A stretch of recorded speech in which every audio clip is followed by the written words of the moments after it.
En ce moment-là, on va demander pardon à Daniel, ou on va le réhabiliter. Vous voyez un peu dans ce contexte-là, mais nous savons ce qui se passe. Daniel fait peur. Daniel fait peur. Il fait peur au régime. Pourquoi Daniel fait peur au régime? Au départ, lorsqu'on a commencé cette lutte, le plus grand travail, c'est la clé que Daniel et nous autres nous avons trouvée. C'était comment convertir un peuple attentiste à un peuple engagé. Lorsque Daniel passe à la télé et il parle, même un bébé de 9 mois aujourd'hui, de 8 mois peut dire non. Daniel a dit non, il a dit non, je ne cède pas aux antivaleurs, non, je ne cède pas à la pression, et Daniel va créer l'émulation. C'est les péchés qu'il a commis. Ces jeunes qui sont à la maison, ils vont se dire, si Daniel peut, c'est que nous aussi nous pouvons. C'est comme ça qu'ayant peur de lui, c'est comme ça, on va commencer à chercher des solutions. On l'a arrêté pendant 2 ans. Mais quand il est sorti encore plus fort. Aujourd'hui, on le suspend, on dit 60 jours. Mais laissez-moi vous dire qu'il y a les réseaux sociaux, il y a l'Internet, il peut communiquer. Alors le CESAC, moi, je n'ai jamais été convaincu par cette institution d'appui à la démocratie. Madame, s'il vous plaît, nous parlions de l'impunité des crimes. Pardon, madame. Il faut que le CESAC sache que la démocratie n'a rien à voir seulement avec la liberté d'expression. Non. La démocratie, c'est aussi la justice. Vous venez là de punir injustement un honnête citoyen qui gagne son argent convenablement, contrairement à ceux-là qui triment. Nous savons tous comment ils font pour survivre, pour voler l'argent. Okay. Merci Christelle, Fidèle Moussangou. Mais nous ne sentons pas aussi la mobilisation des confrères journalistes lorsque un de leurs est attaqué, un de leurs a des problèmes du côté de la corporation. Dans cette ville, vous n'étiez pas encore dans les médias. À cause d'un individu, je ne cite pas les noms, mais tout le monde va le reconnaître. La presse avait marché, toutes tendances confondues.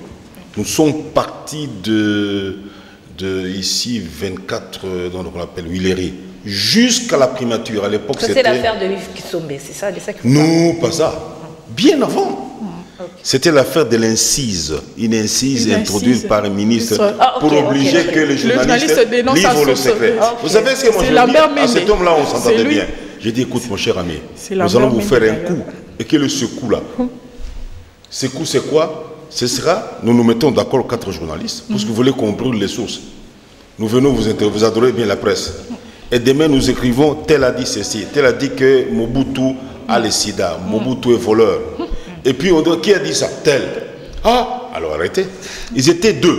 Il y avait un autre qui est décédé. Vous voyez, la presse a fait, Mobutu a reculé. Et c'est ainsi, il n'est jamais entré dans la... On discutait à l'époque la loi sur la liberté de la presse. Vous voyez, ce qu'on fait à Daniel, moi j'ai dit à Daniel de ne pas obéir à un ordre manifestement illégal. Pourquoi? Est-ce que d'une part aussi, M. Fidèle Moussangou, le CESAC n'a-t-il pas aussi raison? Je vous donne une chose. Par rapport à... Vous avez déjà vu le CESAC sanctionner la RTNC à cause de l'Ushima là, à cause d'autres, je dis bien, bandits qui ont l'occasion de passer. C'est des bandits, ce n'est pas des journalistes, c'est des bandits de grands chemins. Vous avez déjà vu? La RTNC n'a jamais été sanctionnée. Jamais. Le CESAC a peur. Non, il ne faut pas traiter des confrères de bandits. Je dis bien oui, je dis vraiment, le CESAC c'est un organe de régulation. On a suspendu tel journal, on a suspendu tel journal, mais jamais la RTNC. Jamais la RTNC.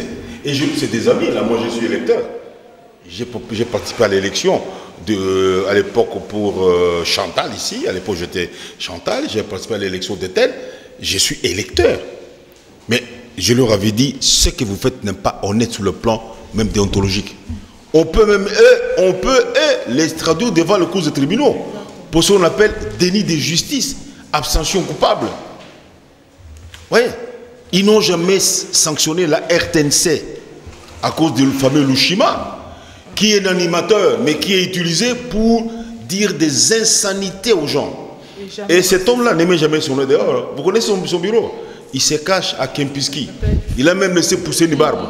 Il ressemble un peu à Kabila, sauf la barbe n'a pas blanchi. On va lire les titres de journaux parus ce vendredi 3 novembre 2017. Le journal d'écrire au EBK, asphyxié par les dettes. Modero Timba à la barre. La prospérité, note.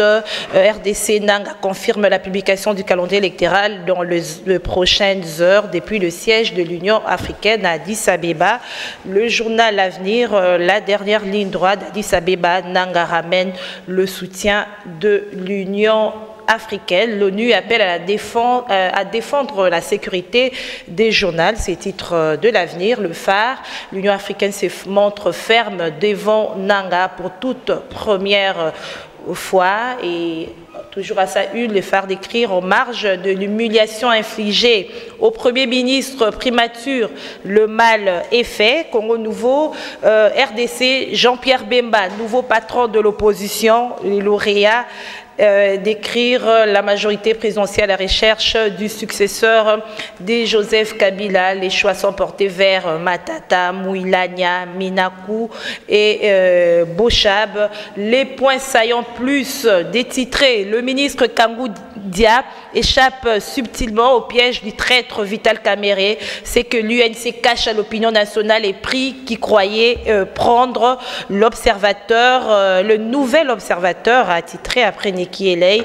Monseigneur Oscar Cantou appelle à la publication du calendrier électoral. L'actualité, je l'ai annoncé, c'est le retard dans le dépôt du projet de budget 2018. Chibala s'explique ce vendredi à l'Assemblée nationale dans une séance à huis clos. Il sera accompagné du ministre du budget ainsi que celui des finances. Comment expliquer, Christelle? Nous sommes dans une session budgétaire, ce retard pour le dépôt du budget à l'Assemblée nationale. Ce n'est pas la première fois. Chaque fois, on attend une session extraordinaire pour déposer le budget. Qu'est-ce qui explique tout cela? Madame, je vais vous répondre in globo. Les institutions, les pays, tous les indicateurs sont au rouge. Je vous cite la police. La police qui est censée protéger les citoyens et leurs biens. Est-ce que la police fait son travail? Non. Le gouvernement qui est censé gérer l'État. Est-ce que le gouvernement gère encore l'État? Non. La justice qui est censée punir et qui est censée réparer les victimes. Est-ce que la justice fait convenablement son travail? Non. L'armée qui assure la défense nationale. Aujourd'hui, pouvons-nous encore parler de cette armée? Non.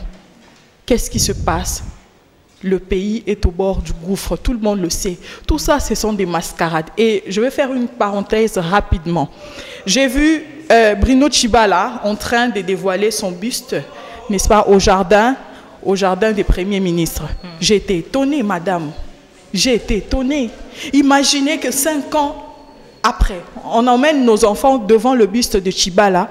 On demande à nos enfants, mais nos enfants nous demandent, c'est qui, maman? C'est le Premier ministre Bruno Tshibala. Qu'est-ce qu'il a fait pour le pays? Il n'a rien fait. Il est passé par la non, il est passé. Le simple. Non, madame, vous trouvez normal, un État normal, le simple fait d'être passé sans rien, laisser les empreintes dans un État, eh bien, on va faire pour vous un bus. C'est pour l'histoire. Sami Badi Banga, c'est pour l'histoire, madame. Vous arrivez. Badi Banga était là. Madame, vous arrivez aux États-Unis, devant le mont Rochemort. Vous voyez on vous parle des 4 meilleurs présidents des États-Unis. Washington, Jefferson, Roosevelt, qu'est-ce qu'il a fait? Il a fait ceci, qu'est-ce qu'il a fait? C'est ce qui est plus important. Qu'est-ce qu'il a fait pour nous? Tshibala n'a rien fait. Et pourquoi on va mettre son buste dans les jardins de premier? De la même façon que Sami Badi Banga. Il n'a rien fait. Alors, pourquoi c'est le buste de quel Premier ministre qu'on doit laisser là? Madame, c'est pas... Tshibala n'a rien fait, Badi Banga n'a rien fait. Je pense que je suis pour cela qui pensent qu'il faut refonder l'État. Et refonder l'État doivent partir des valeurs. Tshibala n'est pas une valeur. Qu'est-ce qu'on va expliquer à la progéniture? Il a été obligé de trahir son mentor pour aller là-bas, pour aller travailler avec le président Kabila, alors qu'il y a 6 mois, à la télévision, moi je suivis Tshibala, qui disait que Joseph Kabila avait volé la victoire d'Étienne Tshisekedi. Il était sûr, il était arrogant en ce moment-là. J'aimerais que le président l'appelle en face pour qu'il lui demande, Tshibala, entre moi et Tshisekedi qui avait gagné les élections en 2011, qu'il puisse répondre sincèrement. enlever ça, c'est impératif parce qu'il n'a rien fait pour l'État. Je reviens sur le sujet pour dire, je ne peux pas porter, n'est-ce pas, un prétexte ou bien une analyse sur un fait dont la globalité est vraiment flagrant. De budget pour quel argent? Avons-nous l'argent? Tchibala ne gère rien. Il vous a dit lui-même qu'il n'a pas de signature. C'est un imposteur. Il est là juste pour des raisons cosmétiques. Alors qu'est-ce qu'il va faire? Certainement, ça sera des lamentations pour dire non, la crise elle est généralisée, vous connaissez la situation, alors laissez-moi, je dois échapper à la motion. C'est ce qu'il va faire. Mais en réalité, il ne peut rien apporter. Alors passer notre temps à parler de quelqu'un où nous savons déjà ce qu'il peut faire et ce qu'il peut ajouter à la nation, je pense que c'est perdre du temps inutilement. Pourquoi d'abord la première question qu'on se demande, pourquoi cette plénière à huis clos? Parce que ce n'est pas quand même un secret d'État. Oui, il y a des choses que le Premier ministre ne peut pas dire devant l'opinion pour ne pas créer des crises sociopolitiques. Il le dit aux parlementaires parce qu'il y a des vérités qu'il détient. Je vous donne une. Nous sommes un pays minier. Nous produisons maintenant 1 million de tonnes de cuivre par an. Où va l'argent? Et maintenant, on me dit qu'il n'y a pas de devises dans les banques. La première question, ce n'est pas Tchibala qui gère les mines au Katanga. Il est Premier ministre, il est le ministre des Mines. Mais les mines ont été distribuées à des amis, à des frères, à des quoi, même aux Rwandais, aux Ougandais, qui ne payent aucune taxe, à part les petits salaires. Voilà le fond du problème. Nous produisons 1 million de tonnes de cuivre par an. Et la part, les 40% qui doivent rentrer dans les banques commerciales congolaises pour soutenir la monnaie, ne viennent pas. Les mines ont été distribuées comme ça. Ah, toi tu prends ceci, tu prends cela. Même en violation du code minier. Ça, je peux vous le dire. Première vérité qu'il va dire aux députés. Voilà pourquoi on n'a pas d'argent. Deuxième élément, il y a des entreprises publiques, commerciales, qui sont devenues entreprises commerciales privées, entre guillemets, qui sont saignées à blanc par certaines personnes. On nous mis 2 millions, on nous mis 3 millions. Et le PDG, ça se dit en Swahili, hein, pas en Chiluba. Et le PDG va chercher quelques Libanais qui sont des contribuables chez lui pour dire trouvez-moi ne fût-ce que 2 millions, on demande la CDI, ma tête est partie. Mais alors il faudra payer. Conséquence, vous avez des sociétés comme OCC, Sonas n'en parlons pas, hein, qui ont des retards, des salaires énormes. Ce n'est pas de leur faute. Quelqu'un demande toujours chaque fin de mois 1 million, 2 millions, 3 millions. Tchibala va dire ça, je crois. Il devra dire ça parce qu'il en a marre. Alors, ça c'est un deuxième élément au niveau des impôts. Regardez, je vous dis qu'Imbuta demande aux parents de payer 52 000 francs comme taxe pour l'école. Voilà quelqu'un qui ajoute encore une taxe. Ce préfectatoire, il peut demander 2 000 francs, pourquoi pas. Et puis, quand on va payer cet argent-là, qu'est-ce qu'il va en faire? Qu'est-ce qu'il en fait? Parce que chaque année, les parents, moi je suis parent, chaque année je paye autant pour les enfants.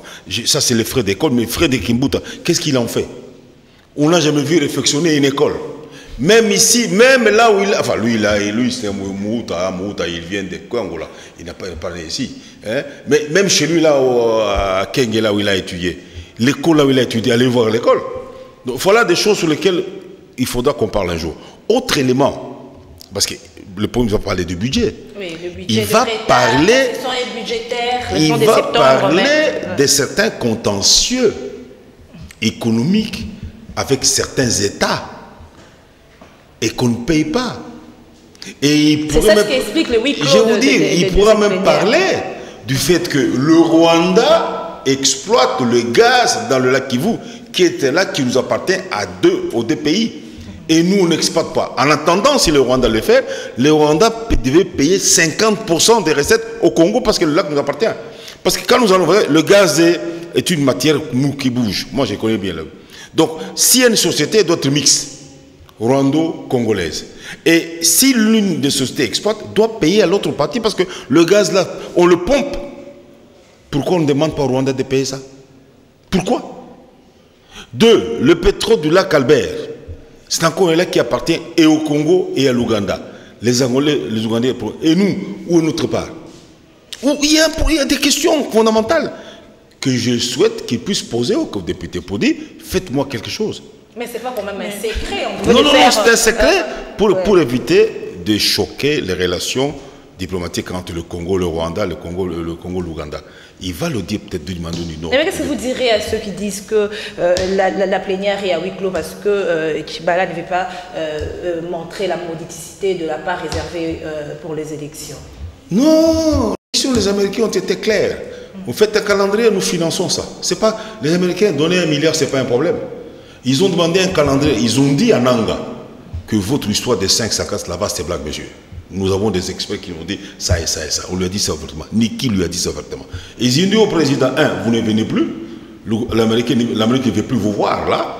2, il faut partir. Il faut vite un successeur. Et l'argent, nous allons donner.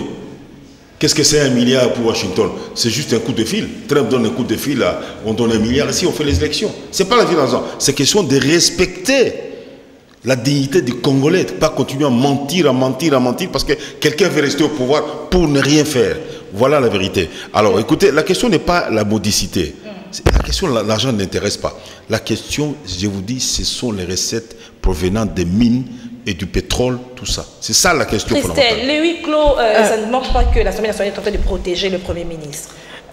Mais évidemment, ils sont en train de le protéger, bien sûr. Il y a même un député de la majorité qui a dit sur le ondes d'une radio de Kinshasa que si les motions ne passent pas, c'est parce que la majorité, permettez-moi la tautologie, la majorité des parlementaires sont de la majorité présidentielle. C'est pour cela que les motions ne passent pas et tout. C'est impossible de faire tomber donc quelqu'un de la majorité. il met de côté l'intérêt de la République. C'est comme ça que je dis toujours, depuis le moment où on a quitté le débat essentiel de servir la nation à servir un individu qui est Joseph Kabila, c'est la société qui est prise au piège. Mon confrère aîné vous a parlé tout à l'heure des sociétés minières dans l'Est du Congo, mais il y a aussi Kibali Gold Mining qui donne 45% aux Britanniques, 45% aux Sud-Africains, et nous n'avons que 10%. Imaginez les 10% lorsqu'on les reçoit, où ça va? Ça va d'abord dans les poches des individus. J'ai aimé la hauteur des faits de mon grand frère quand il a dit Tshibala parlera de ça. C'est plutôt lui qui vient de donner à Tshibala ce qui va